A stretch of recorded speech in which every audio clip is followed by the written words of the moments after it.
Assalamualaikum warahmatullahi wabarakatuh. Perkenalkan, nama saya Fatarani Yuzana Rosmedi Fatimah dengan NPM 240130100283. Di sini saya akan menjelaskan jawaban saya dari dua soal yang akan digunakan untuk perbaikan nilai dari mata kuliah reguler Akuntansi Keuangan Menengah 2 kelas F yang diampu oleh Bunda Anda dan Misalnya. Nah, sebelum kita membahas jawabannya, kita baca dulu soalnya biar paham data dan tabel dan juga apa sih yang disuruh sama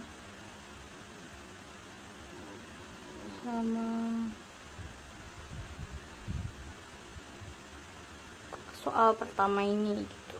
Nah, bisa dilihat itu ada Gratica Corporation itu telah mengontrak Anda untuk menyiapkan laporan arus kas. Nah, adapun informasi neraca saldo adalah sebagai berikut.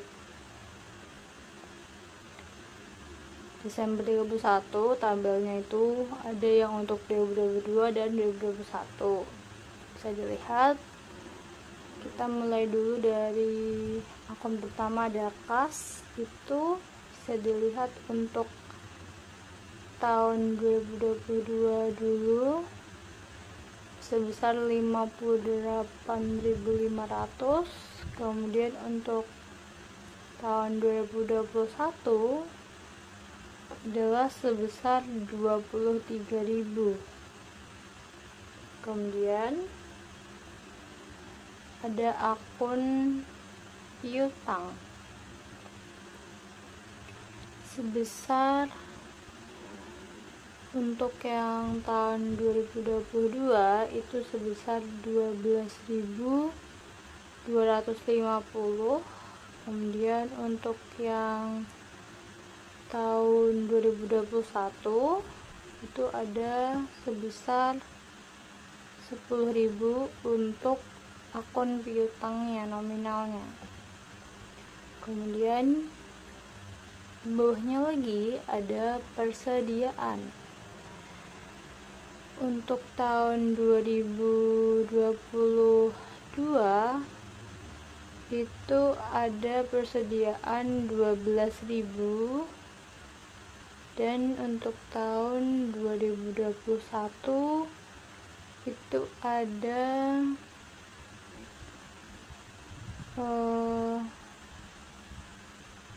ada persediaan sebesar 10.000. Kemudian di bawahnya lagi ada akun investasi ekuitas non trading. Nah, untuk tahun 2022 itu tidak ada nominalnya. Kemudian tahun 2021 itu ada sebesar 3.000.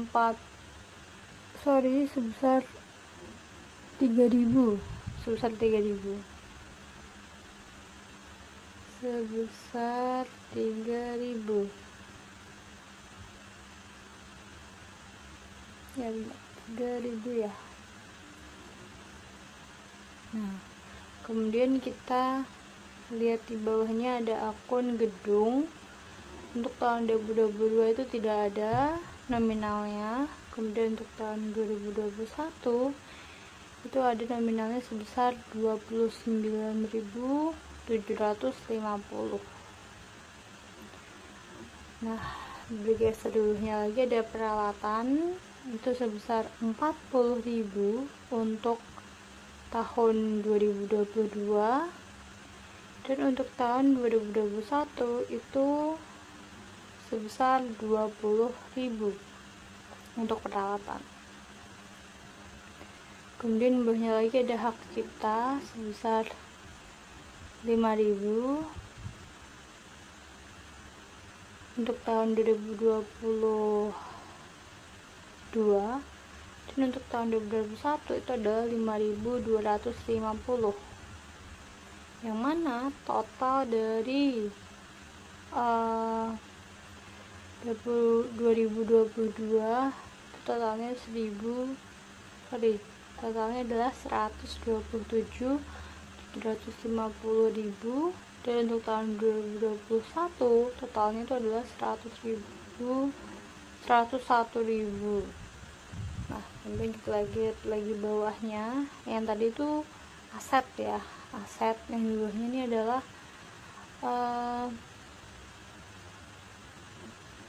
utang, modal, dan segala macam lah pokoknya. Nah, itu yang pertama ada cadangan kerugian piutang sebesar 3.000 tahun 2022,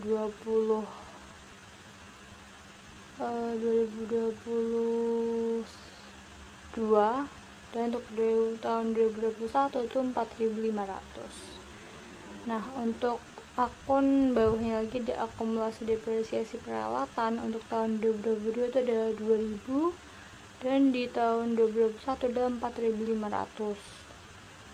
Dan di bawahnya lagi ada akumulasi depresiasi gedung, itu tidak ada untuk tahun 2022. Nah, dan untuk tahun 2021 itu ada sebesar 6.000. Bawahnya lagi ada utang, itu untuk tahun 2022 adalah 5.000, dan untuk tahun 2021 itu adalah 4.000. Nah, kemudian kita lihat lagi di bawahnya itu ada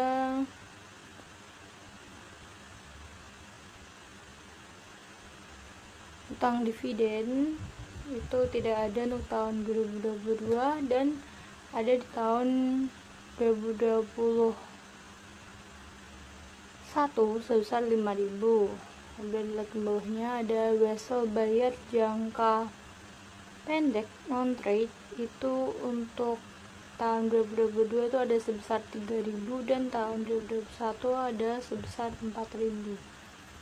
Nah, kemudian ada wesel bayar jangka panjang, itu sebesar 36.000 di tahun 2022, dan tahun 2021 sebesar 25.000. Nah, kemudian lihat lagi bawahnya ada modal saham biasa, itu 38.000 di tahun 2022, dan tahun 2021 adalah 33.000, dengan laba ditahannya itu 40.750 tahun 2022, dan 15.000 tahun 2021. Ya, oke, itu totalnya untuk tahun 2022 adalah 127.750, dan untuk tahun 2021 adalah 101.000, sama kayak asetnya tadi, berarti benar. Sekarang kita baca data tambahannya. Yang pertama adalah peralatan. Oh ya, ini data tambahan terkait tahun 2022 ya. Yang pertama ada peralatan dengan harga perolehan 11.000 dan telah disusutkan 30% pada saat pelepasan dijual sebesar 2.500. Yang kedua, sebesar 5.000 dari utang jangka panjang itu dibayar dengan menerbitkan saham biasa. Kemudian yang ketiga, ada dividen kas yang dibayarkan adalah sebesar 5.000. Kemudian keempat, ada pada tanggal 1 Januari 2022 bangunan itu hancur total akibat banjir, flood damage gitu ya. Yang mana kemudian ada hasil klaim asuransi atas bangunan tersebut itu sebesar 33.000 setelah dikurangi pajak sebesar 4.000. Kemudian nomor 5 ada investasi ekuitas non perdagangan atau non trade yang dijual dengan harga 1.500 di atas biaya perolehannya. Nah, perusahaan itu telah melakukan penjualan dari investasi serupa di masa lalu. Kemudian nomor 6 ada kas dan surat utang jangka panjang sebesar 16.000 yang kemudian diberikan untuk akuisisi peralatan. Kemudian data terakhir adalah bunga sebesar 2.000 dan pajak penghasilan sebesar 5.000 dibayarkan dalam bentuk kas. Nah, instruksinya adalah gunakan metode tidak langsung untuk menganalisis informasi di atas dan siapkan laporan arus kas untuk Gradica Corporation. Nah, saya sudah membuat jawabannya atau laporan arus kasnya ini, yang mana kita akan bahas di setelah ini. Nah, selanjutnya saya akan membahas mengenai jawaban saya, kok bisa sih dapat segini, dapat segitu. Nah, ini lihat dulu di data statement of cash flows yang saya tampilkan. Yang pertama ada cash flow from operating activities. Tertera di situ ada yang pertama ada net income sebesar 25.750. Nah, 25.750 itu dapat dari mana?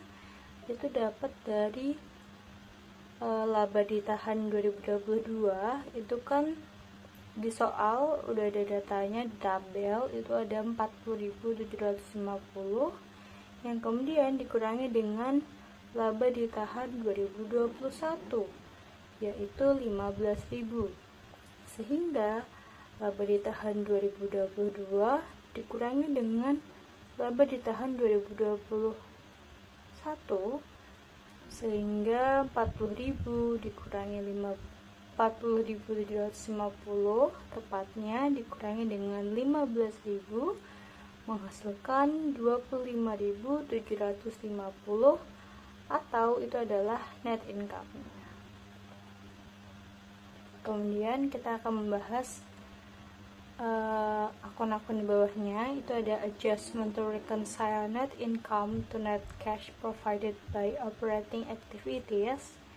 Itu akun yang pertama bisa dilihat ada loss on sale of equipment. Dapat dari mana? Nah, di data tambahan itu ada penyusutan 11.000 itu kan. Nah, itu cost 11.000 itu kemudian dikurangi dengan accumulation depreciation of equipment sold, yang mana juga ada data tambahan yang di soal itu 30% dikali 11.000 sama dengan 3.300, sehingga 11.000 itu dikurangi dengan 3.300 menghasilkan 7.700, yang mana 7.700 ini adalah book value atau nilai bukunya. Nah, kemudian book value atau nilai bukunya ini yang sebesar 7.700 kita kurangi dengan proceeds from sale. Dapat dari mana? Dapat dari soal juga di data tambahan. Itu yang pelepasan dijual seharga 2.500 dari situ, sehingga book value 7.700 dikurangi dengan proceeds from sale-nya 2.500 menghasilkan 5.200, atau kita dapat nominal dari loss on sale of equipment-nya. Kemudian kita lanjut ke bawahnya, ada gain from flood damage. Nah, gain from flood damage itu dapatnya dari mana? Bisa dilihat dari soal data tambahan, itu ada ketika damage-nya itu terjadi, itu didapat dari hasil klaim asuransi. Pertama, kita hitung dulu hasil klaim asuransi atas bangunannya ditambah dengan setelah dikurangi pajak. Nah, itu didapat 33.000 ditambah 4.000 menghasilkan 37.000. Disimpan dulu 37.000-nya. Kemudian kita hitung gedung dikurangi dengan akumulasi depresiasi gedung dulu. Didapat dari tabel di soal itu ada 29.750 dikurangi dengan 6.000, sehingga tadi 37.000 dikurangi dengan 29.750 dikurangi 6.000 didapat 13.250, atau didapatlah nominal dari gain from flood damage-nya. Nah, kemudian kita bahas akun di bawahnya lagi. Ada depreciation expense sebesar 800. Dapat dari mana? Itu didapat dari tadi gitu kan, kita sudah menghitung nih accumulation depreciation of equipment sold-nya itu 3.300, yang dari 30% dikali 11.000. Nah, 3.300 itu kita kurangi dengan decrease in accumulation depreciation-nya yang 2.500. Jadi 3.300 kita kurangi dengan 2.500 sehingga menghasilkan depreciation expense sebesar 800. Kemudian kita berpindah ke akun di bawahnya, ada copyright amortization sebesar 250. Dapat dari mana copyright amortization sebesar 250? Itu kita dapat dari di tabel soal itu ada data hak cipta yang tahun 2021 itu 5.250. Nah, 5.250 kita kurangi dengan nominal dari hak cipta tahun 2022, yaitu adalah 5.000. Jadi 5.250 dikurangi dengan 5.000 sehingga menghasilkan 250, yang mana itu merupakan nominal dari copyright amortization-nya. Kemudian kita bahas lagi bawahnya, itu ada gain on sale of equity investment sebesar 1.500. Nah, dapat dari mana gain on sale of equity investment sebesar 1.500 itu kita dapat dari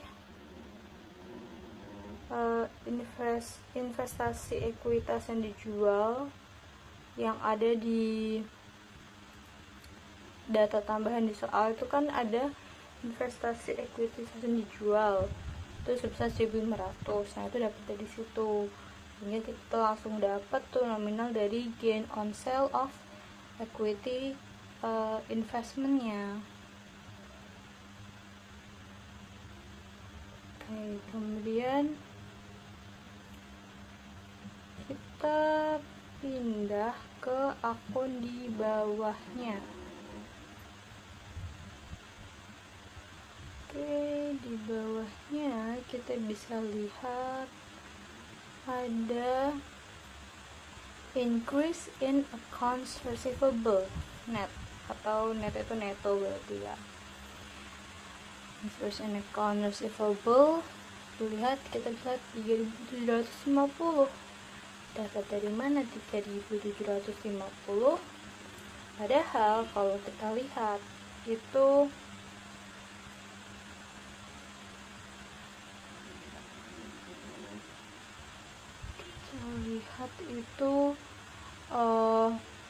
piutang tahun 2022 itu 12.250. Nah, itu kita kurangi dulu dengan piutang tahun 2021, berarti 10.000. Nah, dari 12.250 kita kurangi dengan 10.000, itu kita dapatkanlah 10.000. Dapat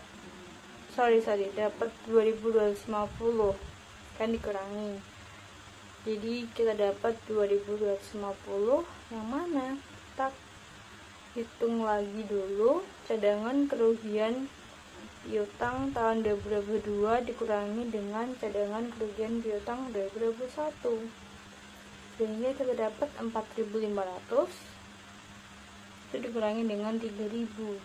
Nah, dapat 1.500. Jadi tadi 2.250 itu kita tambah dengan 1.500, sehingga hasilnya adalah 3.750, yang mana itu merupakan nominal dari increase in accounts receivable netnya.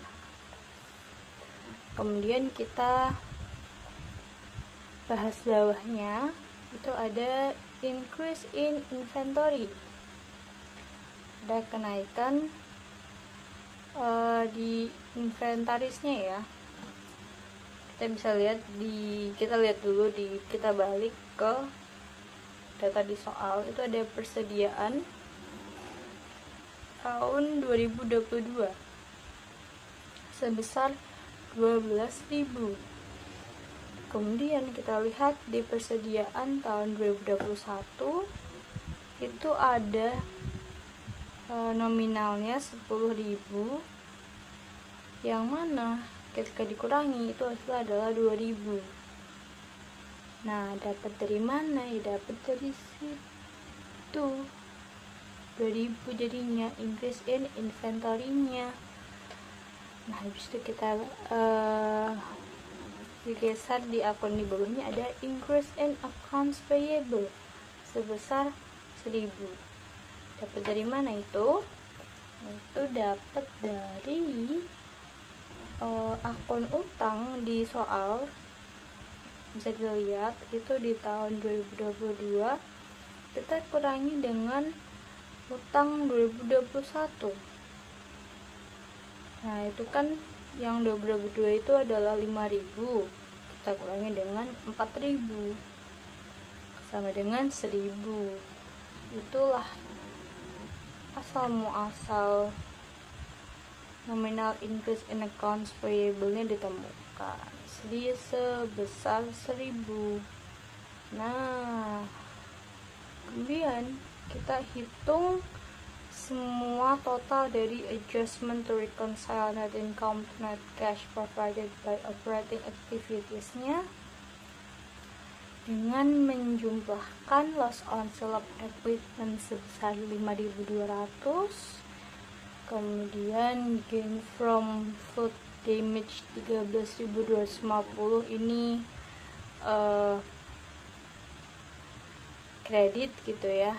Terus depreciation expense-nya itu 800, kita tambahkan lagi dengan corporate amortization-nya 250, kemudian kita kredit dengan gain on sale of equity investment 1.500, kita kredit lagi dengan increase in accounts receivable netnya 3.750, kemudian kita kurang lagi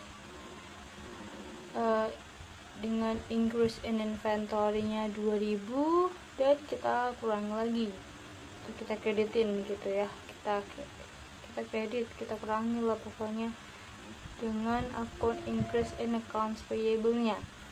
Semuanya itu kita total sehingga mendapat 13.250, yang mana ini dia minus ke kredit ya, kredit lah pokoknya kayak begitu. Habis itu kita mencari net cash flow provided by operating activities dengan cara net income 25.750 dikurangi dengan total adjustment to reconcile net income to net cash provided by operating activities-nya sebesar 13.250, sehingga didapatlah net cash flow provided by operating activities sebesar 12.500. Bahas nih yang bagian cash flows from investing activities-nya. Nah, bisa dilihat yang pertama itu ada sale of equity investment sebesar 4.500. Itu dapat dari mana?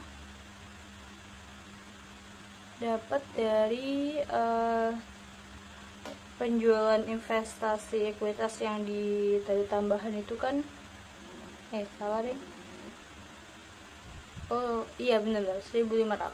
Nah 1.500 ditambah dengan landed di soal, di data tabel yang di soal itu ada 3.000 dari sale of equipment investment tuh 3.000. Jadi 3.000 ditambah dengan 1.500 hasilnya adalah 4.500, yang mana itu adalah sale of equity investment nya. Kemudian nih kita lihat bawahnya lagi, itu ada sale of equipment sebesar 2.500. Dapat dari mana sale of equipment 2.500? Itu kita dapatnya dari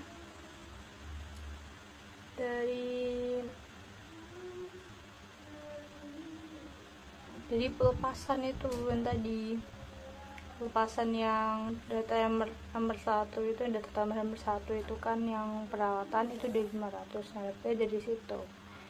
Habis itu kita langsung ke bawahnya, ini ada purchase of equipment cash 15.000. Dapat dari mana 15.000 ini? Ya, jadi kita breakdown dulu. Jadi kan ada tulisannya tuh apa namanya, kas dan surat utang jangka panjang itu 16.000 yang di data tambahan, bisa dilihat itu 16.000 kasnya. Kita kurangi dulu dengan utangnya. Nah utangnya 2022 itu kan 5.000 dikurangi dengan 4.000 sama dengan 1.000, yang mana kemudian 16.000 yang kas ini kita kurangi dengan sisa utangnya itu 1.000, karena kan tadi kasnya 16.000 nya itu kan berupa kas dan surat utang jangka panjang, surat utang pokoknya begitu. Itu 16.000 dikurangi dengan 1.000 sama dengan 15.000, sehingga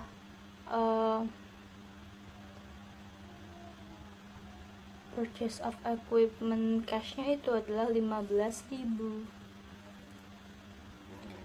Nah setelah itu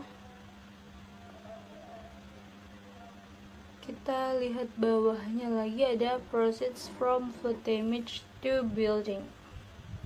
Dapatnya dari mana? Ya dapatnya dari hasil klaim asuransi yang di data itu, yang di data tambahan itu kan 33.000 ditambah dengan setelah dikurangi pajak, kan itu ditambah pajak 4.000, jadi 33.000 ditambah 4.000 sama dengan 37.000. Nah disitu kita total nih net cash flow provided by investing activities-nya. Kita total dari sale of equity investment itu 4.500, kita tambah dengan sale of equipment 2.500, kita kurangi dengan purchase of equipment 15.000 ya cashnya itu, terus kita kurangi lagi dengan proceeds from flood damage to building, sehingga kita dapat net cash flow provided by investing activities-nya adalah 29.000. Oke, kemudian kita langsung bahas tentang cash flows from financing activities-nya. Bisa dilihat yang pertama tuh ada payment of dividends 5.000. Dapat dari mana ya? Karena dividennya bisa dilihat tuh ada 5.000 ya dividennya. Habis itu ada lagi payment of short term note payable nya 1.000. Dapat dari mana? Itu dapat dari utang jangka pendek, utang jangka pendek itu 4.000 yang di tabel soal tuh 4.000 dikurangi 3.000 sehingga adalah 1.000. Sehingga kita dapat nih net cash flow provided by financing activities-nya itu adalah payment of dividends 5.000 yang udah minus gitu ya, dikurangi dengan kredit 1.000. Jadi 5.000 ditambah 1.000 sama-sama minus, jadinya kredit 6.000 atau minus 6.000. Habis itu kita langsung hitung semua increase in cash-nya itu berapa ya, dengan cara kita tambah net cash flow provided by operating activities yang sebesar 12.500 kita tambah dengan net cash flow provided by investing activities yang sebesar 29.000. Nah, kemudian kita kurangi dengan net cash flow provided by financing activities. Jadi 12.500 ditambah dengan 29.000 dikurangi dengan 6.000. Hasilnya adalah 35.500.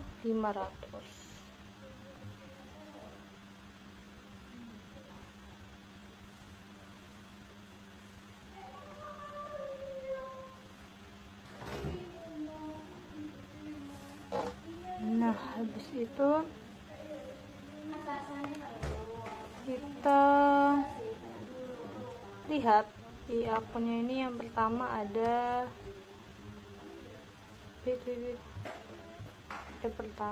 setelah increase cash itu ada akun cash Desember 31 2021.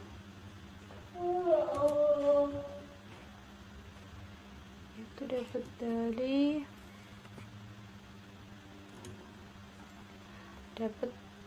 dari soal itu bisa dilihat di yang 2021 nya itu dia 23.000. Nah, itu kita tambahkan dengan increase in cash nya 35.500 sehingga hasilnya adalah 58.500, yang mana ini udah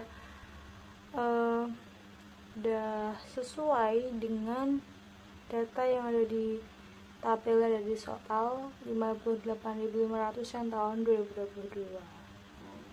Berarti jawaban saya benar. Nah, kita lanjut ke soal berikutnya. Pertama dulu atau data pertama dulu, karena kita juga harus perlu ngerti nih apa sebenarnya masalahnya. Jadi kita bahas dulu mengenai gambaran masalahnya. Nah, nomor 1 itu kan bahas mengenai akrual komisi penjualan, yang mana gambaran masalahnya itu adalah Chucky Group itu diketahui tidak melakukan akrual atas komisi penjualan yang masih harus dibayar pada akhir 2 tahun terakhir, yaitu tahun 2021 dan tahun 2022. Artinya perusahaan itu memiliki kewajiban kepada tenaga penjual, tetapi kewajiban tersebut belum dicatat dalam pembukuannya Chucky Group gitu ya. Nah, kalau dalam akuntansi berbasis akrual itu, beban itu harus diakui pada saat terjadinya beban tersebut, bukan saat kas itu udah dibayarin. Oleh karena itu, kegagalan mencatat komisi ini itu menyebabkan, yang pertama, bebannya itu bisa terlalu kecil. Yang kedua adalah labanya terlalu besar. Dan yang ketiga adalah kewajibannya itu tidak disajikan gitu.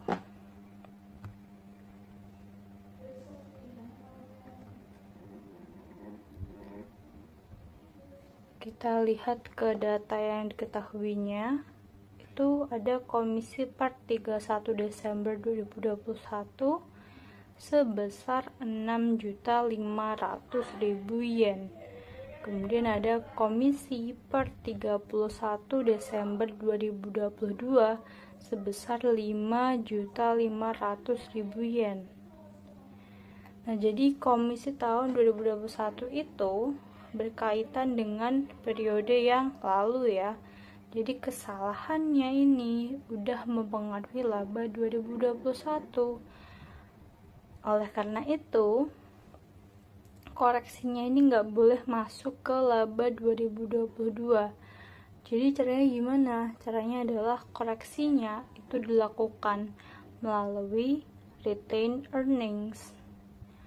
Jadi kalau untuk yang komisi tahun 2022, karena ini kan beban periodenya tuh berjalan, maka harus diakui sebagai apa? Diakui sebagai selling expense. Nah, untuk jurnal penyesuaiannya adalah retained earnings di debit itu 6.500.000. Untuk retained earnings itu 6.500.000 yen, dan untuk selling expense-nya adalah 5.500.000 yen di debit pada commission payable.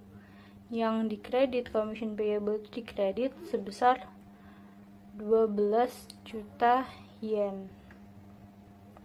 Itu untuk yang nomor pertama. Nah, kemudian untuk yang nomor kedua itu kan mostly membahas mengenai kesalahan persediaan, yang mana gambaran masalahnya adalah persediaan itu adalah akun yang sangat krusial. Kenapa sangat krusial? Karena persediaan itu bisa mempengaruhi yang pertama neraca, kemudian yang kedua adalah laporan laba rugi, terus juga mempengaruhi labanya, terus kemudian juga mempengaruhi retained earnings-nya. Nah, kesalahan persediaan itu bersifat self-correcting, tetapi tetap harus disesuaikan ketika ditemukan. Bisa dilihat untuk data kesalahannya itu, tadi kan udah di soal. Jadi di 31 Desember 2020 itu kan understated 26 juta yen. Untuk tahun 2021 yang 31 Desember 2021 itu understated juga, tapi 29 juta yen. Dan untuk tanggal 31 Desember 2022 itu overstated sebanyak 16.700.000 yen. Dampak ke laba periode sebelumnya itu ada apa sih gitu ya. Laba 2021 itu dipengaruhi oleh persediaan awal 2021, jadi akhir 2020 gitu ya, sama aja sama persediaan akhir 2021, yang mana perhitungannya itu adalah berarti tadi kan understated 26 juta yen dikurangi 29 juta yen sama dengan minus 3 juta yen. Kenapa kalau dia itu minus? Nah, kalau dia minus itu artinya apa? Berarti dia itu kurang 3 juta yen, yang berarti laba tahun 2021 kan terlalu kecil, sehingga untuk akun retained earnings itu kurang, jadi harus ditambah gitu ya, harus dicatat debit 3 juta. Untuk dampak laba 2022, kan persediaan akhir 2022 itu kan overstated, yang mana COGS-nya itu terlalu kecil gitu ya, Jadi laba 2022 itu terlalu besar, maka COGS itu harus ditambah dan inventornya itu harus dikurangi, sehingga jurnal penyesuaiannya adalah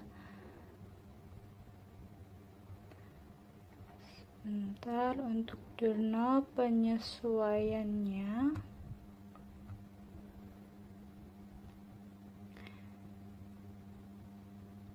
adalah retained earnings di debit 3 juta yen, cost of goods sold 16.700.000 yen di debit, pada inventory 19.700.000 yen di kredit. Kita akan membahas soal kedua, tapi sebelum kita bahas, kita baca dulu soalnya untuk lebih paham. Nah, yang kedua ini adalah tentang Chucky Group ya. Yang pertama adalah tentang Radika Corporation. Chucky Group ini sedang dalam proses penyesuaian dan koreksi pembukuannya pada akhir tahun 2022. Dalam menyusun catatannya, informasi berikut itu telah dikompilasi.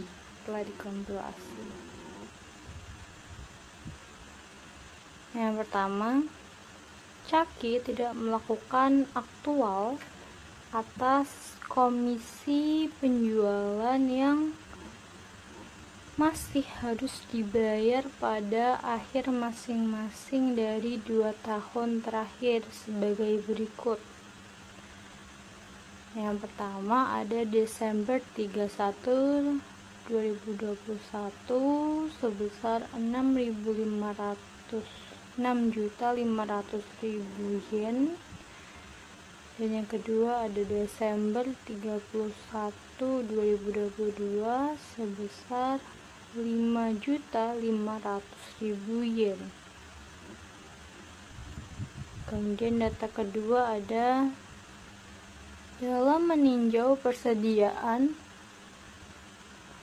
per 31 Desember 2022, Chucky menemukan kesalahan dalam prosedur pencatatan persediaan yang telah menyebabkan jumlah persediaan selama 3 tahun terakhir menjadi tidak benar sebagai berikut. Jadi Chucky telah membuat pencatatan yang menetapkan jumlah persediaan per 31 Desember 2022 yang salah tersebut. Nah, di sini tertera ada Desember 31 2020 itu understated sebesar 26 juta yen. Kemudian Desember 31 2021 itu understated sebesar 29 juta yen, dan Desember 31 2022 itu overstated sebesar 16.700 yen. Nah, pada tanggal ini data ketiga, jadi pada tanggal 31 Desember 2022 Chucky memutuskan untuk mengubah metode penyusutan atas peralatan kantornya dari metode saldo menurun ganda atau double declining balance menjadi metode garis lurus atau straight line. Nah, peralatan tersebut itu memiliki harga perolehan awal sebesar 100 juta yen yang ketika dibeli pada 1 Januari 2020. Nah, peralatan tersebut itu memiliki masa manfaat sebesar 10 tahun dan tidak memiliki nilai residu. Kemudian beban penyusutan yang telah dicatat sebelum tahun 2022 dengan metode saldo menurun ganda adalah sebesar 36 juta. Nah, Chucky telah mencatat beban penyusutan tahun 2022 sebesar 12 14.800.000 yen dengan menggunakan metode saldo menurun ganda. Nah, sebelum ini data nomor 4. Jadi sebelum tahun 2022, Caki itu mencatat pendapatan dari kontrak konstruksi jangka panjang dengan menggunakan metode pemulihan biaya atau cost recovery basis. Nah, pada awal tahun 2022, Caki itu mengubah metode pencatatan menjadi metode persentase penyelesaian atau percentage of completion basis untuk tujuan akuntansi. Namun, untuk tujuan perpajakan, Caki itu tetap menggunakan metode pemulihan biaya. Nah, pendapatan tahun 2022 itu telah dicatat dengan menggunakan metode persentase penyelesaian informasi berikut. Menyusul ada pre-tax income from, yaitu ada percentage of completion sama cost recovery. Nah, prior to 2022 itu percentage of completion-nya adalah 150 juta yen dan cost recovery-nya adalah 105 juta yen. Kemudian untuk tahun 2022-nya itu percentage of completion-nya adalah 60 juta yen dan 20 juta yen untuk cost recovery-nya. Nah, instruksinya adalah siapkan jurnal yang diperlukan pada tanggal 31 Desember 2022 untuk mencatat koreksi dan perubahan di atas. Nah, buku masih terbuka untuk tahun 2022. Nah, tarif pajak penghasilannya itu adalah 40%. Nah, Caki itu belum mencatat beban pajak penghasilan dan jumlah pajak terutang tahun 2022, sehingga dampak pajak tahun berjalan itu dapat diabaikan. Nah, dampak pajak tahun-tahun sebelumnya itu harus dipertimbangkan pada butir 4, yang mana butir 4 itu aku baca lagi ya. Untuk yang butir 4 adalah sebelum tahun 2022, Caki mencatat pendapatan dan kontrak konstruksi jangka panjang dengan menggunakan metode pemulihan biaya atau cost recovery basis. Nah, pada awal tahun 2022, Caki mengubah metode pencatatan menjadi metode persentase penyelesaian atau percentage of completion basis untuk tujuan akuntansi. Namun, untuk tujuan perpajakan, Caki tetap menggunakan metode pemulihan biaya. Pendapatan tahun 2022 telah dicatat menggunakan metode persentase penyelesaian informasi. Nah, berikut menyusul tabelnya tadi yang udah aku baca. Setelah ini kita akan membahas jawaban dari soal ini.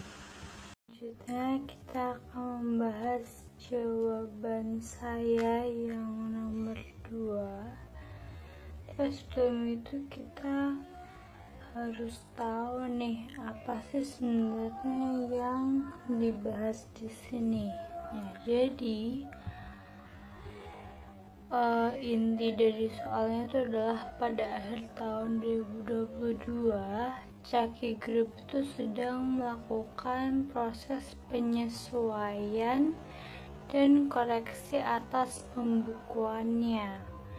Nah, kondisi ini itu biasanya terjadi ketika perusahaan melakukan review menyeluruh terhadap laporan keuangan sebelum laporan tersebut ditutup dan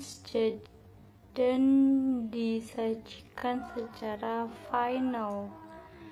Nah, dalam proses ini perusahaan itu menemukan beberapa kesalahan pencatatan serta perubahan kebijakan akuntansi yang perlu disesuaikan agar laporan keuangannya itu nanti mencerminkan kondisi yang wajar dan juga sesuai gitu ya dengan standar akuntansinya.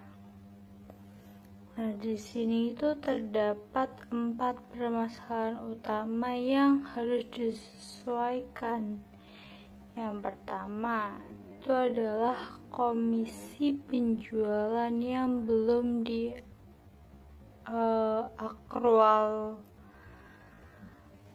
diakrualkan kan. Terus kemudian yang kedua adalah kesalahan pencatatan persediaan.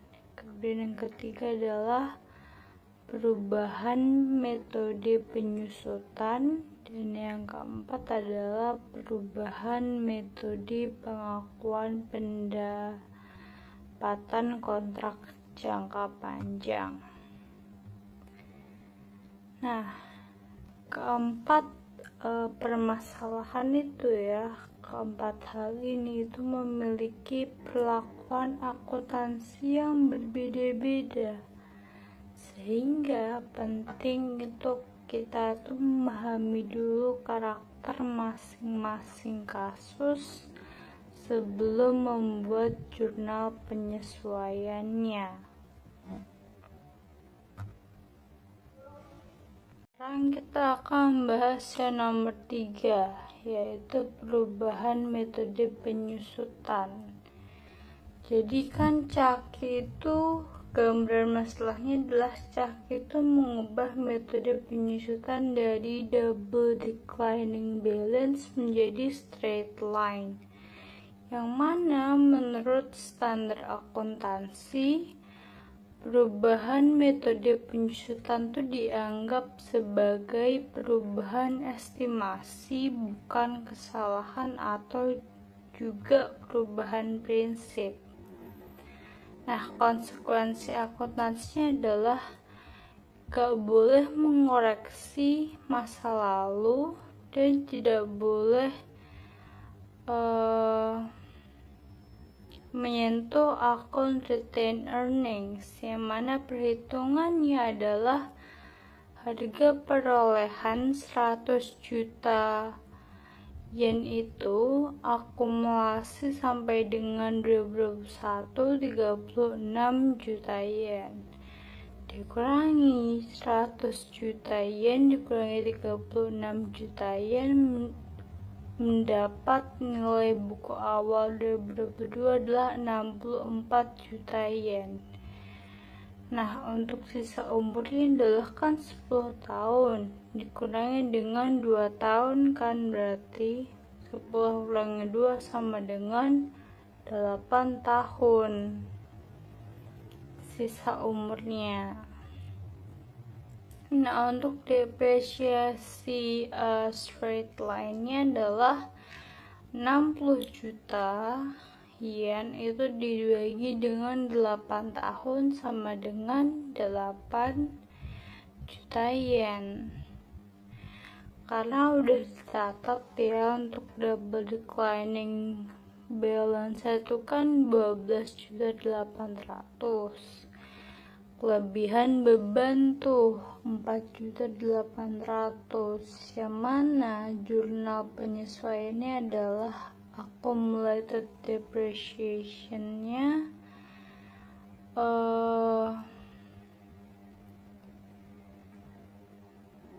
4.800.000 yen di debit pada depreciation expense 4.800.000 di kredit.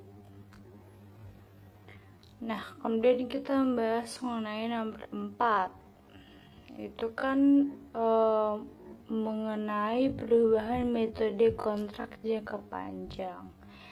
Untuk masalahnya kan Caki itu mengubah metode pengakuan pendapatan dari cost recovery ke percentage of completion.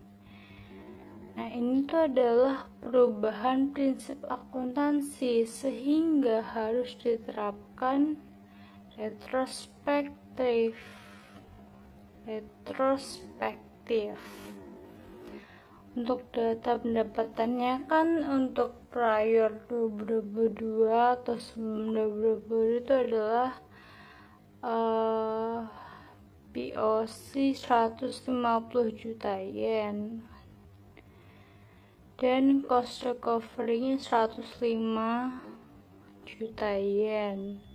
Untuk yang periode 2022 POC-nya kan 60 juta yen dan untuk cost recovery-nya adalah 20 juta yen.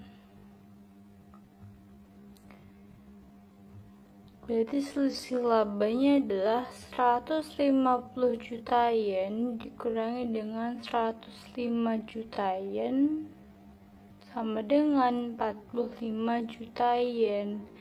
Artinya pendapatan masa lalu tuh kurang dicatat gitu ya. Yang mana akun yang terdampak itu adalah construction revenue. Nah, karena pajak tetap pakai cost recovery, maka laba fiskal itu harus lebih kecil daripada laba akuntansinya. Dan pajak itu belum dibayar, di mana tarif pajak adalah 40%. 45 juta yen dikali 40% sama dengan 18 juta. Itu adalah deferred tax asetnya. Nah, dampaknya ke retained earnings adalah 45 juta yen ini dikurangi dengan 18 juta yen sama dengan hasilnya adalah 27 juta yen, yang mana itu adalah retained earnings-nya. Untuk jurnal penyesuaian sendiri adalah deferred tax asetnya itu 18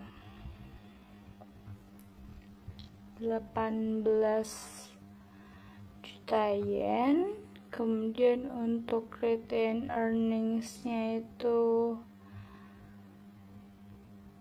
27 juta yen di debit ya. Terus kemudian pada construction revenue di kredit sebesar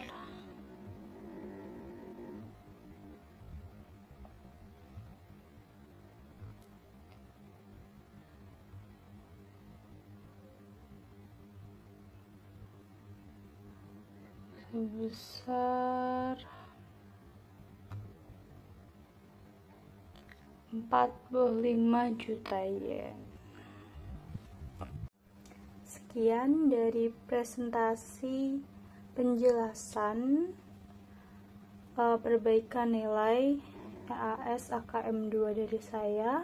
Bila ada salah mohon dimaafkan. Apabila ada kesalahan kata maupun jawaban dari saya mohon dimaafkan. Wassalamualaikum warahmatullahi wabarakatuh.